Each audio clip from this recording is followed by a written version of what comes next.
प्रभु जी, हम आपके वचन पर ध्यान करेंगे।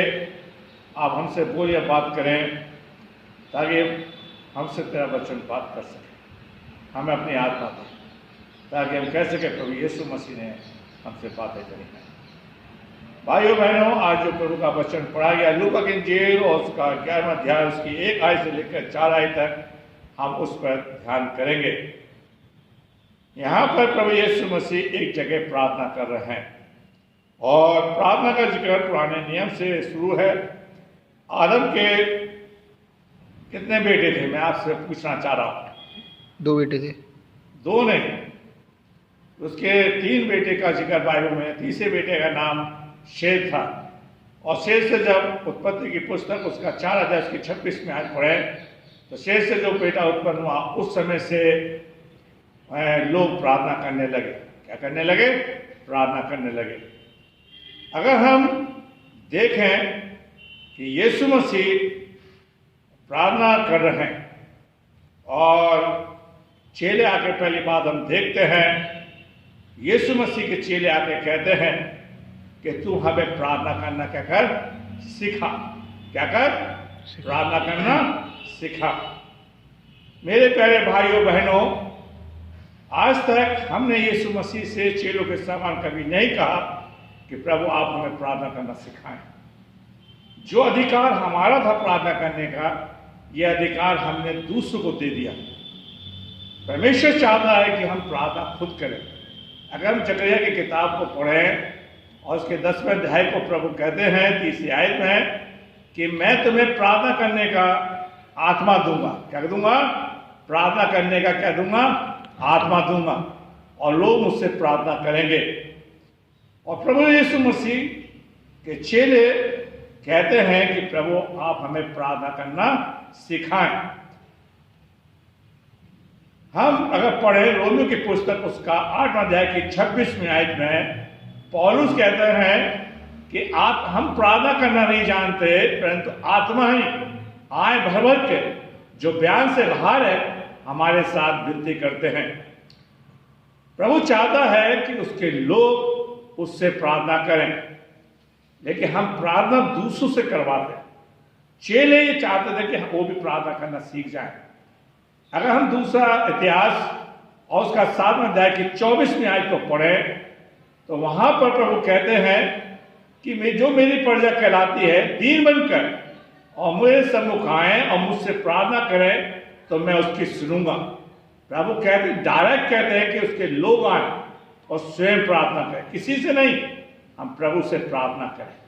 तो हम देखते हैं पहली बात कि चेलों ने आकर प्रभु से प्रार्थना करने के बारे में सीखा। आज हम लोग ये सोचते हैं कि हम मसीह परिवार में पैदा हो गए और प्रार्थना करें। मुझे और आपको ये कहना है प्रभु मुझे प्रार्थना करना कहकर सिखाएं। जैसे माँ बाप बच्चों को बोलना सिखाते हैं वैसे हम प्रभु से सीखें, प्रार्थना करना सीखें। दूसरी चीज देखते हैं स्थान। आज हमारे लिए प्रभु ने प्रार्थना करने का स्थान बनाया। प्रभु के पास स्थान था। कभी वो पहाड़ों पर प्रार्थना करते थे, तो कभी वो जंगल में प्रार्थना करते थे, तो कभी वो मंदिर में आके प्रार्थना करते थे, चर्च के अंदर। आज हमारे घरों के अंदर सभी चीज का क्या है? स्थान है। टीवी रखने का, फ्रिज रखने का, बेडरूम है, सब चीज है। लेकिन हमारी जिंदगियों में प्रार्थना करने का स्थान घरों में नहीं पाया था। पुराने टाइम में, पुराने घरों, पुराने समय में लोगों के जीवन के अंदर घरों में प्रार्थना होती थी, समय देते थे।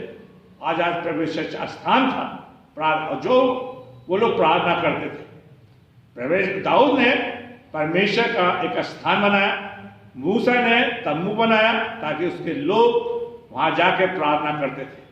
आज प्रभु चाहता है कि हमारी जिंदगी में प्रार्थना करने का एक स्थान हो ताकि हम जाएं और वहां पर प्रार्थना करें।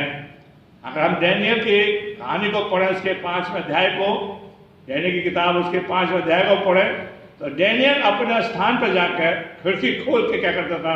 प्रार्थना करता था। तो यहाँ पर हम देखते हैं एक प्रार्थना करने का स्थान हमारी जिंदगी में बहुत जरूरी है, ताकि प्रभु हमारा इंतजार करता है कि मेरा बंदा उस स्थान पर क्या करेगा? प्रार्थना करेगा। तीसरी चीज हम देखते हैं प्रभु सिखाते हैं कि हे पिता, क्या कहते हैं? हे पिता। पिता का मतलब यह है कि मेरा परमेश्वर से क्या हो, एक संबंध हो। जब तक हमारा रिलेशनशिप प्रभु से नहीं होगा तो परमेश्वर हमारी प्रार्थना को नहीं सुनेगा। तो प्रभु ने संबंध जोड़ने के लिए कहा है। यूहन्ना उसका 15वां अध्याय उसकी 7वीं आयत में प्रभु कहते हैं कि तुम मुझ में बने रहो और मेरी बातें तुम में बनी रहे। जो कुछ तुम चाहो मांगो वो सब कुछ तुमको मिल जाएगा। प्रभु यीशु मसीह संबंध जोड़ने के लिए कह रहे हैं कि हम उसके परमेश्वर के बेटे और बेटियां बने। जैसे एक संसारी पिता अपने बच्चों की जरूरत को पूरा करता सुनता है, जब तक हम प्रभु से अपना संबंध नहीं जोड़ेंगे तब तक परमेश्वर हमारी प्रार्थना को नहीं सुनेगा। तो यहां पर ही पिता का जिक्र किया है। यीशु मसीह खुद कहते हैं, वो यूहन्ना 1 पहले अध्याय के 11 में, वो अपने घर आया और जितनों ने उसे ग्रहण किया वो परमेश्वर के क्या करे, संतान बने। तो प्रभु चाहता है कि हमारा वो पिता बने, हम उसके बच्चे बने। यीशु मसीह खुद चाहते हैं कि हम लोग परमेश्वर से क्या रखें, एक संबंध जोड़ें। प्रभु चाहते हैं कि हमारा संबंध परमेश्वर से जुड़ जाए, पिता का संबंध हो जाए। जैसे प्रभु कहते हैं कि वो अपने लोगों पर दया करता है। अगर हमारा वो पिता बन जाए तो हमें स्वर्गीय वस्तु क्या करेगा, किसी बात की घटी नहीं होने देगा। हमें देखते हैं एक चीज और प्रभु कहते हैं, जब हम प्रार्थना करें, प्रार्थना में कि हमारा जीवन पवित्रता का साथ होना चाहिए। क्या होना चाहिए? पवित्र जीवन होना चाहिए। यहाँ पे लिखा है तेरा नाम क्या माना जाए, पवित्र माना जाए। तो पवित्रता नहीं होगी तब तक हमारे जीवन के अंदर हमारी प्रार्थना प्रभु के जीवन में, प्रभु के पास तक नहीं जा पाएगी। सो पवित्रता होना बहुत जरूरी है। अधिकतर हम प्रार्थना जब करते हैं तो हमारा मन भटकता है। हमारे भी जीवन के अंदर पवित्रता नहीं होगी तो हम संपूर्ण मन से प्रभु को याद नहीं कर सकते। मैं फिर से पहला पत्रस उसका पहला अध्याय उसकी 15वीं आयत में और 16वीं आयत को जरूर पढ़ना। वहां पर क्या प्रभु कहते हैं, तुम पवित्र बनो, तुम्हारा बुलाने वाला क्या है, पवित्र है। फिर प्रभु कहता है मैं पवित्र हूं तो तुम भी पवित्र बनो। तो यहां पर पवित्रता का होना बहुत जरूरी है अगर वे चाहते हैं कि हमारी प्रार्थना सुने। फिर हमें किसी से कहने की जरूरत नहीं पड़ेगी। क्यों? पहले मैंने जोर दिया था कि पहले हम प्रभु से अपना संबंध जोड़ें। यीशु मसीह ने खुद कहा था, जैसे डालियां पेड़ में जुड़ी रहती है, फलती हैं, अगर हमारा संबंध रुक गया तो हम जुड़ते चले जाएंगे और फिर हम पवित्र होते चले जाएंगे। फिर मैं आपको बताना चाहता हूं मत्ती की इंजील उसके 5वें अध्याय के 8वीं आयत में, जिनके मन शुद्ध हैं, ठीक है, वो परमेश्वर को क्या करेंगे, देखेंगे। और पवित्रता ही प्रभु के पास हमें ले जाती है। जहां वो शुद्ध पवित्रता है वहां प्रभु है। तो हमारे जीवन क्या होना चाहिए, प्रार्थना के जीवन वाले के जीवन के लिए पवित्रता होनी बहुत जरूरी है। आगे प्रभु हमें सिखाने चाहते हैं, जब हम प्रार्थना करें तो हमें प्रभु के तीसरी बात, चौथी बात, प्रभु हमें सिखाते हैं उसके राज के लिए जीना है। ठीक है, उसके राज के लिए हमें क्या करना है, जीना है। उसके राज के लिए कार्य करना है। मत्ती उसका 6वां अध्याय उसकी 33वीं आयत में प्रभु कहते हैं, पहले उसके राज और धर्म की खोज करो तो ये सब वस्तु तुम्हें क्या हो जाएंगी, मिल जाएंगी। तो यीशु मसीह ने मुझे और आपको एक आज्ञा दी है, पहले हम उससे खोजें। और बाइबल कहते हैं, यशायाह 56 में कहता है, जब तक यहोवा मिल सकता है तो उसकी खोज में लगे रहो। राज यह है। लेकिन आज उल्टा हो गया। पहले हम धन संपत्ति को सोच रहे हैं, सम्मान को खोज रहे हैं, हम लोगों के शान शौकत को ढूंढ रहे हैं। लेकिन प्रभु क्या कह रहा है, पहले उसके राज के लिए हमें प्रार्थना करनी, उसके लिए जीना है। तो प्रभु कह रहे हैं कि उसके राज के लिए हम जिए। उसका राज है। लेकिन आज उल्टा है, हम अपना राज लाना चाहते हैं, चर्च में अपना राज चलाना चाहते हैं, समाज में अपना राज लाना चाहते हैं, अपनी तोती बजाना चाहते हैं। लेकिन यीशु चाह रहा है पहले उसका राज आए। और राज जब ही आएगा जब उसके कार्य को क्या करेंगे, पूरा करेंगे। ये मत सोचना कि हम बुढ़ापे में से याद करने लें, ये मत सोचना जब जवानी ढल जाएगी तब, पहले। और इसलिए बाइबल कहती है जवान अपने सृजनहार को क्या करना, जवानी में याद करना, उसके लिए जीना। सो प्रभु चाहता उसके राज के लिए हम जिए। नीति में अगर हम पढ़ना चाहें सबोदेशक तो उसका 11वें अध्याय की पहली आयत में कहता है, 12वीं आयत में कहता है, 12वें, हे जवान अपनी जवानी में किसे याद करना, परमेश्वर को, क्योंकि वो हम क्या हैं, वो हमारा पिता है, और जहां वो हमारा पिता है तो हम जवान हैं, उसके लिए जिए। तो खुदावन चाहता हम उसके राज के लिए जीने वाले बन सके। जब हम प्रार्थना करेंगे भाइयों बहनों, तो प्रार्थना में एक थैंक्स गिविंग सबसे बड़ी चीज है।